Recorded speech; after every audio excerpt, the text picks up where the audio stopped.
Bro మీరు 1 mark తక్కువ వచ్చి డ్రీమ్ జాబ్ ని కోల్పోయింది ఎక్స్పీరియన్స్ అనేది మీ దగ్గర ఉందా? అది ఆర్ఆర్బి ఎన్టీపీసీ 2025 లో జరిగే అవకాశం ఉంది. ఇంతవరకు 1000+ ఆస్పిరెంట్స్ గూగుల్ ఫామ్ లో రియల్ డేటాని ఇచ్చారు. దాన్ని బట్టి ఈ వీడియోలో చెప్తున్న కట్ ఆఫ్ అనేది ఒపీనియన్ కాదు, ఇది ప్రూఫ్ తో సహా చెప్తున్నాను అనమాట. కట్ ఆఫ్ అనేది సో ప్లీజ్ ఒక స్మాల్ రిక్వెస్ట్ అనమాట, మీ టార్గెట్ స్కోర్ అనేది కమెంట్ చేయండి.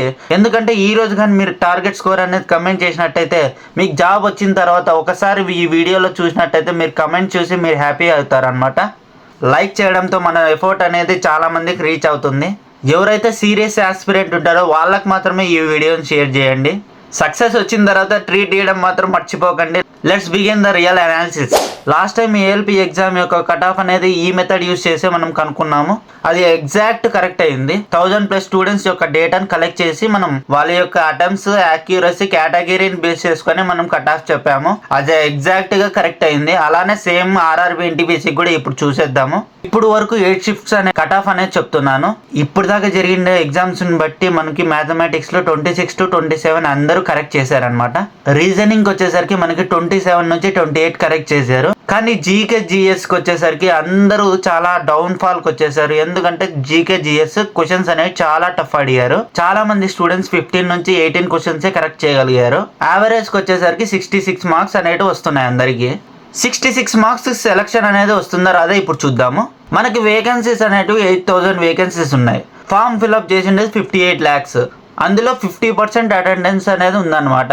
27 lakh మెంబర్స్ అటెంప్ట్ చేశారనమాట ఈ ఎగ్జామ్ ని. మనకి CBT 2కి ఎంతమంది క్వాలిఫై అయినారంటే 15 into నెంబర్ ఆఫ్ వేకెన్సీస్ అనమాట. అప్రాక్సిమేట్లీ 12 lakhs మెంబర్స్ మనకి CBT 2 క్వాలిఫై చేస్తారు. కాబట్టి మనకి హై కాంపిటీషన్ అనేది ఉంది. 2 to 3 మార్క్స్ అనేవి యావరేజ్ కంటే ఇంకా ఎక్కువ ఉంటుంది అనమాట.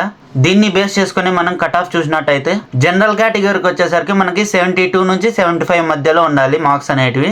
ఓబీసీకి కానీ ఈడబ్ల్యూఎస్కి కానీ అప్రాక్సిమేట్లీ 65 నుంచి 70 మధ్యలో ఉండాలి. SC ST వాళ్ళకైతే మనకి 55 నుంచి 60 మధ్యలో ఉండాలన్నమాట. ఇది ఆర్ఆర్బి జోన్ వైజ్ అనేది మారుతుంది అనమాట. భువనేశ్వర్, చండీగఢ్, సికింద్రాబాద్ లో అయితే కొద్దిగా ఎక్కువే ఉంటుంది కట్ ఆఫ్ అనేది. బెంగళూరు గానీ, రాంచీ గానీ ఇలాంటి ప్లేసెస్ లో అయితే కట్ ఆఫ్ అనేది తగ్గుతుంది అనమాట. మాక్సిమం మనకి ఆర్ఆర్బి సేఫ్ స్కోర్ వచ్చేసరికి 72 నుంచి 73 మార్క్స్ మధ్యలో ఉండాలి. ఎవరైతే ఇంకా ఎగ్జామ్ అనేది రాయలేదో ఫైనల్ స్ట్రాటజీతో ముందుకెళ్ళండి. మ్యాథమెటిక్స్, రీజనింగ్ అందరు చేస్తున్నారు.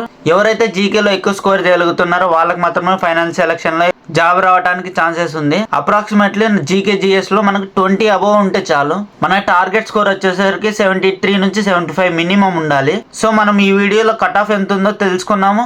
సేఫ్ స్కోర్ ఎంత ఉండాలో తెలుసుకున్నాము. ఇంకా ఏమైనా మీకు డౌట్స్ ఉంటే కమెంట్ రూపంలో తెలపండి. మీ టార్గెట్ స్కోర్ కేటగిరీ కమెంట్ రూపంలో తెలపండి. సెలక్షన్ వస్తుందో చూద్దాము. ఎవరైతే ఎగ్జామ్ రాసేసి ఉంటారో వాళ్ళు మాత్రం అటెంప్ట్స్ ఎన్ని చేశారో మీరు కమెంట్ రూపంలో తెలపండి. లైక్ చేయండి, షేర్ చేయండి. జెంటిల్ సన్స్ అకాడమీని సబ్స్క్రైబ్ చేయండి. ఎవరైతే రియల్ ఆస్పిరెంట్స్ ఉంటారో వాళ్ళకి జెన్యూన్ స్ట్రాటజీస్ అనేది అందిస్తున్నాను. నెక్స్ట్ వీడియోలో ఆన్సర్ కి వస్తే ఫైనల్ అప్డేటెడ్ కట్ ఆఫ్ తో కలుద్దాం. All the best. జై హింద్.